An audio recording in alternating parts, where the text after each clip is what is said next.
nos vamos a presentar. Hola, buenos días. Yo soy Javier Pórtoles, soy Senior Data Scientist aquí en D&D Datacentric y soy el responsable del grupo de datos de riesgos medioambientales. Y yo soy Olivier Lefauconnier, el responsable de desarrollo de negocio de D&D Datacentric. A ver, ¿qué hacemos en D&D Datacentric rápidamente antes de entrar en el tema de riesgos? Nuestros productos y servicios se dividen en dos bloques funcionales. Primero, la calidad de los datos, con el mejor normalizador de datos del mercado, y el acceso a un data lake, agregador y plataforma de consumo de datos para eficientar y optimizar la gestión de los riesgos. Eso en diferentes verticales como banca, seguros, retail, utilities, turismos. Ya veréis en la aplicación que podéis, si queréis hacer preguntas, haremos al final de la presentación, que durará unos 25 minutos máximo, haremos una sesión de preguntas-respuestas. Así que podéis poner vuestras preguntas dentro del chat. ¿Por qué son importantes esos riesgos y por qué este webinar? Ya sabéis todos que en el listado de criterios propuesto por la Comunidad Europea, a través de las iniciativas ESG, los riesgos medioambientales son una pieza central de la E de Environment, la primera letra. ¿Vale? Nosotros, trabajando en diferentes proyectos en estos ámbitos, hemos detectado tres grandes temáticas que ahora mismo necesitan de esos datos de riesgos medioambientales. El primero, el reporting. La Unión Europea está completamente comprometida con la economía, una economía europea sostenible. Las estrategias de emisiones Net Zero 2050 están determinando ahora mismo las decisiones para ser climáticamente neutros dentro de, pues nos falta poco, dentro de 25 años. ¿Vale? La European Climate Law implementa esos objetivos. El trabajo, por ejemplo, entre la EIOPA y el Banco Central Europeo se centra en los seguros de propiedad. La continuidad, la interrupción de actividad empresarial contra tormenta de vientos, incendios forestales, inundaciones, ya que son esos que han sido identificados como los más relevantes y los potencialmente más perturbadores para el negocio europeo, sobre todo de seguros de propiedad.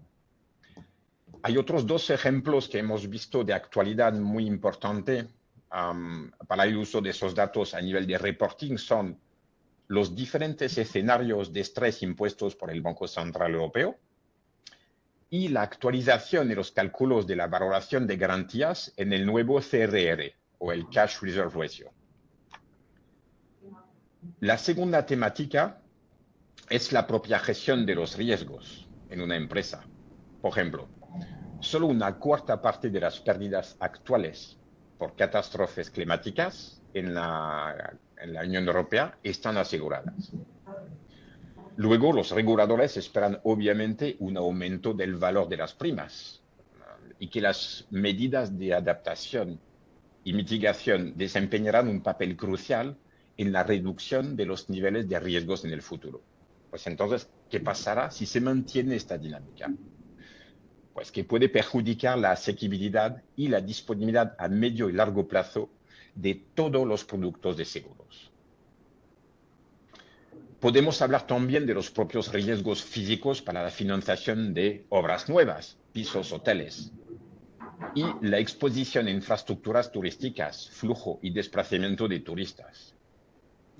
Los efectos físicos del cambio climático, como el aumento de la frecuencia e intensidad de eventos climáticos extremos, que ya hemos podido ver últimamente, pueden tener impactos significativos en la infraestructura energética. Eso incluye daños a instalaciones de producción y distribución de energía, y una mayor variabilidad en la disponibilidad de recursos naturales para la generación de energía. La última temática importante que hemos detectado en los diferentes proyectos en los cuales hemos trabajado son la creación y la mejora operativa de productos y servicios verdes. Sabéis que para la creación de productos y soluciones sostenibles, como para la calificación y exposición de cartera, la precisión y la coherencia de los datos son elementos fundamentales. Cuando hablamos de soluciones y productos verdes, podemos hablar de préstamos verdes para renovaciones, hipotecas verdes o pólizas verdes para el sector asegurador. Ahora voy a dejar la palabra a Javier. Gracias, Olivier. Voy a compartir la pantalla. Un momentito. ¿Se ve? ¿Se ve bien? ¿Podéis verla todos? Perfectamente, sí. Vale, como ya ha hablado Olivier, vamos a partir aquí de una serie de criterios, los criterios Environmental Social Governance, ESG, y nos vamos a centrar, evidentemente, hoy en la parte de Environmental, ¿de acuerdo? La parte de Environmental, la manera en que el medio ambiente impacta sobre mis activos o la manera en que yo impacto sobre el medio ambiente puede tener diferentes dimensiones, ¿vale? Que nos pueden interesar, el consumo de energía, la huella de carbono. Aquí de lo que vamos a hablar hoy es justamente de los riesgos climáticos, uno de los criterios más importantes que hay, ¿vale? ¿Qué son los riesgos climáticos? Bueno, los riesgos climáticos se dividen, los riesgos relacionados con el clima se dividen en dos categorías, ¿vale? Lo que son los riesgos físicos, ¿vale? Que suba la temperatura, que llegue un huracán, que se me inunde todo lo que tengo, ¿vale? Y lo que se denominan también riesgos de transición. Los riesgos de transición son aquellos riesgos a los que debo enfrentarme cuando debo construir una economía o una sociedad que minimice todos estos riesgos. Esto se traslada, por ejemplo, en forma de leyes que me obligan a realizar ciertas actividades o a cumplir ciertos criterios, pues por ejemplo, en los certificados energéticos y que por lo tanto implican un cierto desembolso. O, por ejemplo, también puede tener que ver con riesgos reputacionales, ¿de acuerdo? Si yo tengo una compañía que tiene una cierta reputación en las redes sobre la manera en que encara sus riesgos o la manera en que contamina el medio ambiente, pues también ahí tendré riesgos. Hoy, aquí, ahora, de lo que vamos a hablar es de los riesgos físicos. ¿De acuerdo? ¿De dónde viene esta iniciativa, esta preocupación mundial por el tema de los riesgos físicos, los riesgos climáticos? Bueno, ya desde hace muchos años la ONU está preocupada por los resultados actuales de cambio climático, ¿vale? Ya en tiempos creó la Agenda 2030 sobre el desarrollo sostenible, de la cual ha derivado diferentes acciones, ¿vale? Para diferentes actividades humanas, ¿vale? Como por ejemplo pueda ser los aspectos financieros, los aspectos de real estate, la banca, la salud también. ¿Todo esto a qué se traslada? Pues se traslada a muchas áreas diferentes. Una de ellas, que nos afecta, claro, es la Unión Europea. La Unión Europea también está muy interesada en estos temas, máxime con la Agenda 2050 de Net Zero, de emisiones de Net Zero. Así que en el 2019 encargó un estudio, que vemos aquí, de taxonomía, en el que se estudiaban los riesgos climáticos, ¿de acuerdo? Esto a día de hoy no tiene una traslación directa en una directiva europea o ha permeado a leyes nacionales, pero sí que es verdad que es como, digamos, el estándar de facto que utilizan todos los estudios de riesgo climático, ¿de acuerdo? Veamos qué dice y qué nos afecta. Esto es lo principal que nosotros vamos a tener que considerar aquí ahora. Este documento establece esta tabla, un conjunto de riesgos climáticos que considera que se deben tener en cuenta en la Unión Europea, en los estados de la Unión Europea, para hablar de riesgos climáticos. ¿Y qué es lo más importante de esta tabla? Lo más importante de esta tabla no es lo que dice, digamos, al menos no ahora mismo. Lo más importante es que la tabla exista y exista como tal. La Unión Europea ya tiene un criterio. Ese criterio ya está permeando todas las acciones que la Unión Europea lleva a cabo. Por ejemplo, la IOPA, el organismo europeo que coordina para los seguros todos sus criterios, ya tiene en cuenta los criterios de sostenibilidad. Y sus herramientas que evalúan riesgos y solvencia están empezando a incorporar todos estos criterios. O, por ejemplo, la ESMA, la European Securities and Markets Authority de la Unión Europea, que es quien traslada los acuerdos de Basilea al espacio común europeo, también está empezando a tener en cuenta todos los criterios de finanzas sostenibles. Vale, volvamos al anterior. ¿Qué dice la tabla de riesgos climáticos que nos han proporcionado? Bueno, si os fijáis, básicamente tiene como dos dimensiones, ¿vale? Una dimensión vertical en la que se clasifica en función de del tipo de amenaza física, ¿vale? Temperatura, viento, agua y suelo. Y tiene una dimensión horizontal, en la que se clasifica en función de la dimensión temporal de la amenaza, ¿de acuerdo? Que puede ser amenazas extremas, acute, como por ejemplo pues un ciclón, ¿vale? Un huracán, o amenazas crónicas, es decir, amenazas estacionarias que implican cambios más lentos en el tiempo sostenidos, por ejemplo, que suba la temperatura, ¿de acuerdo? Esto es importante saberlo, estos son criterios generales para la Unión Europea. Nosotros no tenemos que coger todos en los países en los que residamos. Por ejemplo, en España, pues no tendríamos por qué estudiar el desbordamiento de aguas glaciales, porque no es un peligro que aquí vayamos a tener. Y aparte de todos estos criterios que veis aquí, nosotros aquí en Datacentric hemos incluido uno más, que es terremotos, ¿vale? Porque es un tema que le interesa a la European Banking Authority, ¿de acuerdo? Entonces, todos estos criterios que tenemos aquí son los que vamos a estudiar y a intentar cuantificar, claro, intentar ser capaces de dar un cierto valor que cuantifique el riesgo climático del que estemos hablando. Vale, esa cuantificación de los riesgos climáticos o físicos, ¿en qué está basada? ¿Cuáles son sus principios? Bueno, son principalmente estos.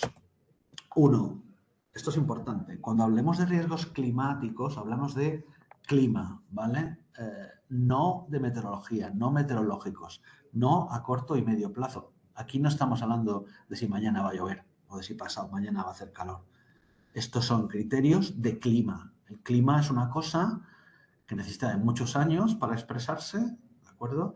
El clima necesita al menos uno para ver las estaciones y varios para hacer promedios. Es decir, nosotros no vamos a decir que dentro de 30 años va a haber un día que va a haber 30 grados. Lo que vamos a estudiar es que dentro de 30 años los inviernos serán más calurosos o los veranos menos lluviosos. Ese es el tipo de simulaciones que aquí se consideran. Otra cosa que debemos tener en cuenta es que todos los resultados que vamos a dar, absolutamente todos, de alguna manera tienen que estar vinculados al IPCC. El IPCC, que es el Intergovernmental Panel on Climate Change, es un organismo vinculado directamente a las Naciones Unidas, que es quien coordina a nivel global, a nivel mundial, ¿vale?, los esfuerzos mundiales de todos los organismos internacionales científicos para conseguir resultados sobre cambio climático. El IPCC no genera resultados por sí mismo. Lo que hace es, insisto, coordinar todo eso para que todos los organismos generen resultados en formatos similares, comparables y que además se puedan compartir. Por eso, todas las simulaciones prestigiosas, todas las que uno debe usar, siempre están vinculadas a los criterios del IPCC. Las nuestras no están, claro. Otra cosa que siempre se debe hacer es esta. Siempre hay que tener en cuenta simulaciones multimodelo. ¿Esto qué significa? Supongamos que yo soy un cierto organismo que estudia el cambio climático y tengo un modelo que describe el clima, ¿vale? Yo lo lanzo y me dice, pues dentro de 20 años va a subir el clima, la temperatura a 2 grados. Pero otro organismo que está en Inglaterra tiene otro modelo, lo lanza y dice, no, sube 2,2 grados. Y así podemos tener diferentes organismos lanzando diferentes modelos. ¿Cuál de todos ellos hay que coger? ¿Hay alguno de ellos que sea el mejor, sea que eso significa aquí? La respuesta es no. Cogemos todos ellos, por eso es multimodelo, y de una cierta manera, ¿vale?, promediamos medias, medianas, la estrategia estadística que queramos tomar, para encontrar el escenario más probable de entre todos los que tenemos, ¿de acuerdo? Esto siempre hay que hacerlo porque si solo coges un modelo te arriesgas a coger un modelo malo o, por decirlo de otra manera, una única visión de cómo es el clima, ¿de acuerdo? Otra cosa importante, los escenarios. El cambio climático está determinado por la actividad humana, por la manera en que la sociedad humana global se comporta. En el futuro, por lo tanto, el cambio climático evolucionará de una cierta manera según cómo se comporte la sociedad humana global. Como no sabemos cómo nos vamos a comportar como sociedad de aquí a finales del siglo, se han desarrollado una serie de escenarios, una serie de posibles formas en que la sociedad humana global se va a comportar. Desde estar muy concienciados con el cambio climático a no estarlo en absoluto. Eso es lo que vemos aquí, en esta gráfica. En esta gráfica estamos viendo en 4 colores diferentes, 4 escenarios, que es lo que aquí se llama RCPs y que van de 2.6 a 8.5, en los que la humanidad se comporta de forma plenamente concienciada, el escenario azul, es decir, en que implica un menor cambio en temperaturas, al menos en esta gráfica, y el más rojo de todos, el 8.5, en el que la temperatura sufre cambios muy violentos porque la humanidad sigue actuando de manera que impacta mucho sobre el clima. Es importante siempre, por lo tanto, considerar el escenario que vas a tomar para saber cuáles son tus conclusiones y poder interpretarlas. Otra cosa que también hay que tener en cuenta es que los datos que se generan, ¿vale?, de cambio climático a futuro, que llegan hasta finales del 2100, en realidad, cuando uno los estudia, como he dicho antes, no quiere dar un día concreto, quiere dar periodos. Por eso, en general, se tiende a estudiar dentro del siglo XXI a corto, medio y largo plazo. ¿De acuerdo? Son esas tres bandas que se ven ahí. Nosotros aquí en Datacentric ahora mismo tenemos resultados del cambio climático para corto y medio plazo. Es decir, digamos que aproximadamente principios del siglo XXI, donde estamos más o menos ahora y un poquito más, y mediados del siglo XXI, es decir, 2050, aproximadamente por esa zona temporal. Hay un caso concreto, hay algunos casos concretos, mejor dicho, en los que no hay simulaciones disponibles. Estos casos son los clásicos, terremotos y vulcanología. No hay simulaciones a futuro de estos resultados. ¿Qué se hace? Se utilizan datos históricos, lo cual en este caso concreto además tiene hasta sentido, porque la geología no se espera que cambie de aquí a finales del siglo XXI. Estos, como decía, son a grandes rasgos los principios en los que nos vamos a basar para cuantificar. ¿Qué es lo más importante de todo esto? Al final, que los datos que vamos a tomar para estudiar todo esto son datos oficiales. ¿De acuerdo? ¿Y qué significa esto? Que la generación de los datos como tales la llevan a cabo organismos internacionales de investigación de reconocido prestigio, siempre. Y la coordinación del trabajo y difusión de los datos siempre la llevan a cabo organismos estatales o supraestatales asociados a órganos intergubernamentales, como por ejemplo he dicho antes el IPCC. Va como en dimensiones según vamos bajando a nivel global a más local. Por ejemplo, organismos internacionales, como he dicho el IPCC y otros muchos más, organismos de la Unión Europea o iniciativas como Copernicus o la Agencia Medioambiental Europea. Y aquí, a un nivel de administraciones públicas, a un nivel español, podemos tener datos asociados a ministerios, principalmente el MITECO, y otros más, como Instituto Geográfico Nacional o comunidades autónomas. Lo interesante es que aquí en DD Datacentric, dentro de todo este mar de datos, bueno, que hay muchísimos datos, muchísimas fuentes de datos, es decir, tú buscas, por ejemplo, yo que sé, temperatura, y luego te encuentras 20 o 30 fuentes de datos. Nosotros sabemos, de todas esas fuentes de datos, sabemos interpretar cómo se han generado y, por lo tanto, deducir cuáles son las más interesantes para nosotros. Es decir, una vez elegimos las fuentes más fiables o más interesantes, somos capaces de utilizarlas. Podemos tratarlas a un nivel de dato, ¿vale? Porque generalmente vienen en formatos complejos, formatos extraños, formatos asociados al mundo científico, ¿vale? Podemos tratarlas hasta georreferenciarlas y dejarlas de manera que cualquiera pueda llegar a utilizarlas. Y aún más interesante, una vez tenemos todos esos resultados finales, podemos interpretarlos, que al final es quizás probablemente lo más difícil, ¿no? Interpretar el resultado que tienes, el dato que tienes, y llegar a ser capaz de darle una cierta interpretación. ¿De acuerdo? Vale, ¿qué hacemos con todo esto? ¿Cómo lo llevamos a cabo? Bueno, veamos, esto es un posible ejemplo, ¿eh? Supongamos que yo quiero cuantificar, de la tabla que he dicho antes, el riesgo que está en la esquina superior izquierda, el riesgo de cambio de temperatura, ¿vale? Pues entonces yo digo, bueno, cambio de temperatura, ¿cómo mido esto? ¿Con la temperatura media? ¿Con la máxima? ¿Con la mínima? ¿Con la media anual? ¿Con la media de invierno? ¿Con la máxima de verano? Como se puede ver, hay muchas maneras de cuantificar un cierto riesgo. Eso, en nuestro caso, es más que una debilidad, una ventaja. Nosotros consideramos un cierto método estándar de medir ese riesgo. En este caso, en este ejemplo estamos viendo, diríamos, pues yo lo mido obligatoriamente con el valor anual de la media y el valor anual de las máximas, ¿de acuerdo? Pero, a su vez, nos da flexibilidad para cuantificar los riesgos para diferentes proyectos, para otros clientes, ¿vale? Por ejemplo, supongamos que yo soy dueño de un hotel en una estación de esquí y digo, a ver, muy bonito lo de la media anual, pero es que a mí me interesa que me calcules esto con los valores de invierno. Pues se puede hacer. Cogemos los valores que tenemos de invierno, recalculamos el riesgo y entonces decimos, insisto, para un caso particular, decimos, bueno, pues en tu caso particular, aquí tienes el riesgo de cambio de temperatura es este. ¿Cómo construimos entonces nuestros datos? ¿Cómo entregamos estos datos?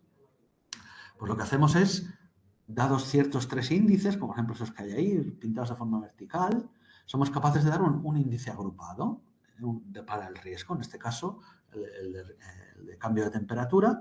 En vez de dar el valor directo de cambio de temperatura, 3 grados o lo que fuera, podemos cuantificarlo en una escala de 1 al 5, que es aproximadamente el semáforo que vemos ahí, ¿de acuerdo?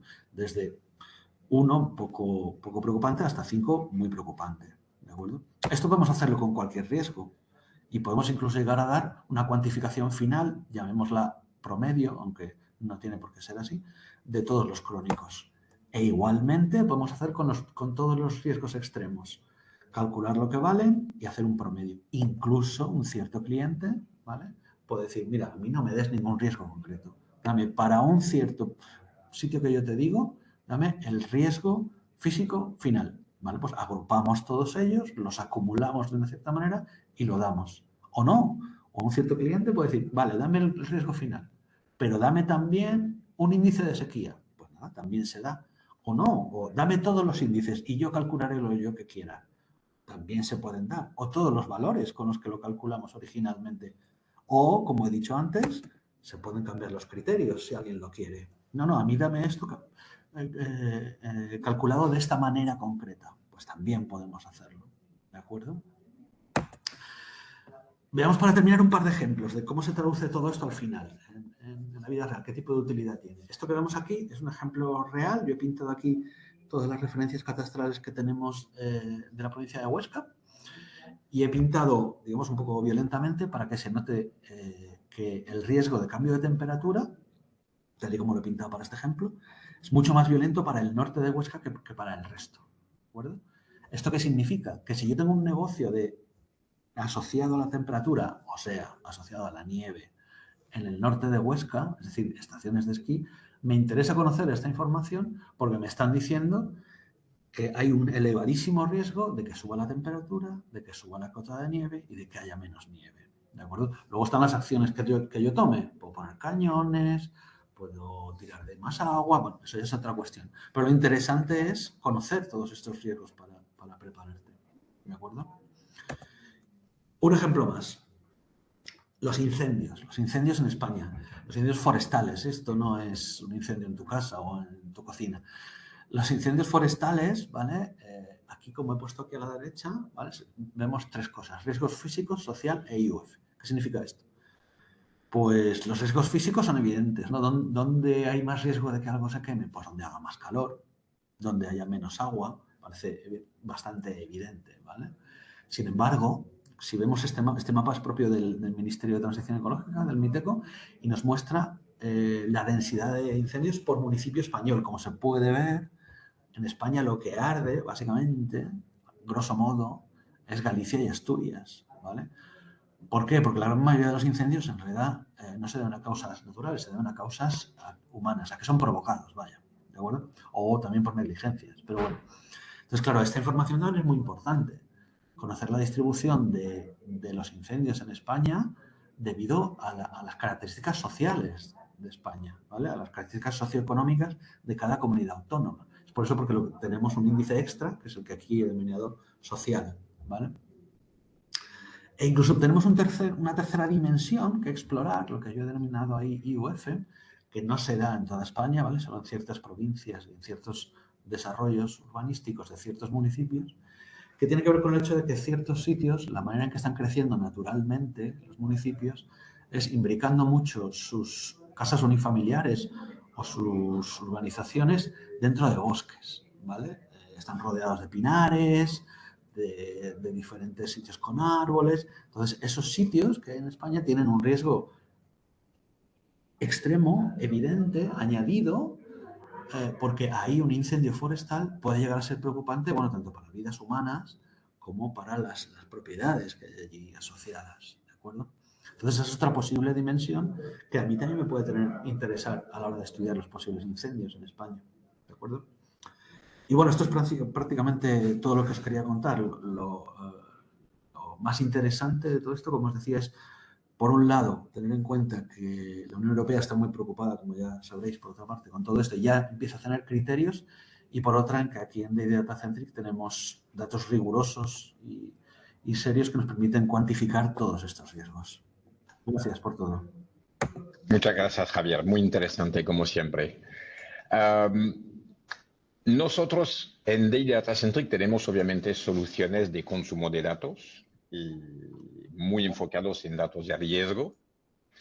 ¿Qué os proponemos? Nosotros os vamos a proponer un repositorio único de datos de riesgos climáticos y catastrales exclusivos, incluyendo más de 50 fuentes disponibles, debidamente homogenizadas y estandarizadas, lista para su uso.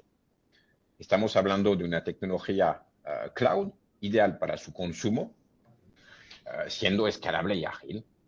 Es una solución flexible y adaptable a cualquier sector empresarial y cualquier entorno tecnológico, con obviamente una amplia gama de conectividad para distintos entornos, conectores homologados, APIs, etc.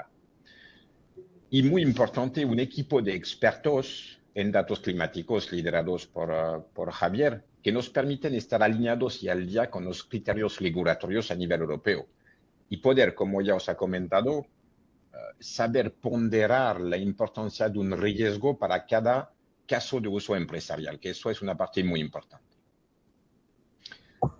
Vamos a pasar a la... He visto un par de y algunas preguntas. He seleccionado 2 o 3. Vamos a ver si tenemos tiempo. La primera es ¿a qué nivel están esos datos? Supongo que a qué granularidad se pueden comercializar. Javier, esa pregunta es tuya. A ver, los datos que disponemos provienen, como he dicho antes, de las simulaciones de organismos internacionales científicos. Entonces, de entrada te los dan a la resolución espacial que ellos poseen. En casos óptimos llega uno a tener resoluciones espaciales de hasta 5 kilómetros, lo cual es muy bueno, ¿vale? Pero bueno, generalmente la resolución espacial suele ser entre 20 y 25 kilómetros de resolución. A no ser, pero eso es otra cuestión, que uno coja esos datos y a partir de ellos genere su propia rejilla, interpole, haga lo que quiera. Puedes ir al detalle que a ti te dé la gana, pero al final lo importante es de dónde partes. Entonces ya digo que suele ser el origen de los datos, suele ser del orden de 20-25 kilómetros. Perfecto. Luego, otra que es sobre si hacemos proyectos de impactos financieros. A ver, DD Data Centric es el brazo digital de TINSA. Y TINSA es el líder nacional en estimaciones y valoraciones inmobiliarias. Lo cual, voy a decir sí, obviamente. Es decir, que el trabajo de poder calcular el impacto financiero de los riesgos, una exposición de cartera, es justamente uno de los típicos proyectos muy demandados últimamente, donde vamos a combinar nuestra capacidad en poder estimar un bien inmobiliario, actualmente o en el futuro también, y poder confrontar esto con los datos de riesgos, para poder luego tener un reporte de exposición financiera de esos riesgos. He seleccionado una así que es... ¿Son fiables esos datos, Javier? Cuéntame. Los de cambio climático, supongo. Sí. Bueno, es una pregunta que se hace mucha gente sobre hasta qué punto debemos fiarnos de todo esto, ¿no? De los modelos, del cambio climático. A ver, sí son fiables. La respuesta es sí son fiables, evidentemente, ¿vale? En primer lugar, todos los modelos que se lanzan desde todos los organismos científicos, todos dicen cosas similares, ¿vale? Puede que uno diga que sube 2 grados y otro diga que sube 2,2, ¿vale? No sabemos cuánto va a subir al final, si 2 o 2,2, pero todos son similares. Es decir, todos los modelos de todos los organismos científicos muestran una señal. Hay una señal. Siempre hay una señal cuando se usan estos datos. Entonces, eso nos indica que efectivamente el clima va hacia ahí, ¿vale? Cuando uno tiene un modelo de lo que sea, no de cambio climático, cuando uno tiene un conjunto de modelos que muestran una señal, es que algo ocurre, es que el sistema que estás modelizando va hacia allí. Además, todos los datos observados que vamos teniendo año tras año, como por ejemplo cuando dicen en las noticias, vuelve a ser el verano más caluroso desde no sé cuántas, todos los datos observados van en la misma línea. Los modelos y los datos observados evolucionan de la misma manera, es decir, la realidad corrobora los resultados. Por lo tanto, la respuesta es sí, son altamente fiables, claro. Fenomenal. Bueno, ya es la media hora. Os quiero primero agradecer a todos por haber participado en este webinar. No queremos abusar más de vuestro tiempo. Si queréis más información sobre datos de riesgos medioambientales o la tipología de datos de riesgos que estamos usando en diferentes proyectos, pues me podéis contactar. Tenéis mis datos de contactos aquí. Podéis entrar en LinkedIn, podéis entrar en nuestra página web y estaremos más que encantados de poder trabajar sobre todo en nuestras problemáticas ligadas a los riesgos medioambientales. Muchas gracias. Gracias a todos.